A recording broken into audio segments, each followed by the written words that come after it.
Nadia Kabi Linke, donc une artiste née à Tunis en 1978, qui vit et travaille à Berlin, mais qui a pour particularité d'avoir beaucoup bougé, non pas tant d'ailleurs pour des raisons de voyage, que parce qu'elle a vécu aux Émirats Arabes Unis, elle a vécu en Ukraine, étudié en différents lieux, et c'est quelqu'un qui, au fond, semble incarner, on pourrait dire, la mondialisation, la globalisation et ses tensions et ses violences, comme elle l'a exprimé dans un grand nombre d'œuvres tout à fait passionnantes, qui consistent en fait à rendre visibles des faits très souvent qu'on ne peut pas rendre visibles.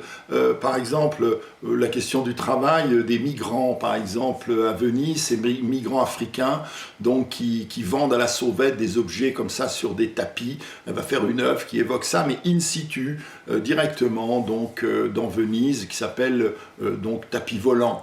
Par exemple, différentes créations d'elle, par exemple une œuvre en 2015, Walk the Line, c'est une intervention avec des gens donc du cru, le long de la frontière entre les États-Unis et le Mexique, où Donald Trump, le président américain, est en train de construire ce mur, et donc elle fait construire un mur symboliquement par des personnes. Bien. Donc l'œuvre qu'elle présente ici, un titre compliqué, alors donc on va l'expliciter. Le Capital, épilogue, donc le Capital, le grand texte de Karl Marx, épilogue, la fin, et un sous-titre, une fable à propos de la fin d'une ère, une fable à propos de la fin d'une ère. Donc c'est une œuvre de 2020. Alors au départ, c'est une installation. Ici, l'artiste nous a proposé une adaptation dans le cadre de ce festival vidéo.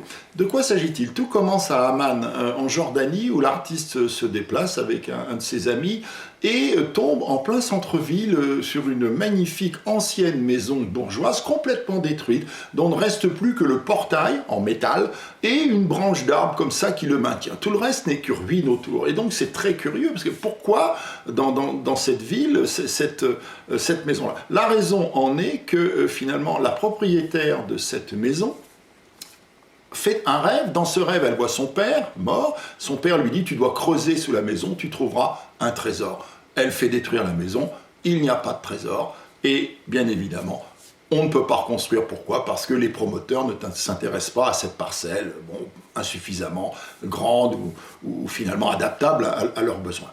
Le titre, c'est clair, le Capital, épilogue.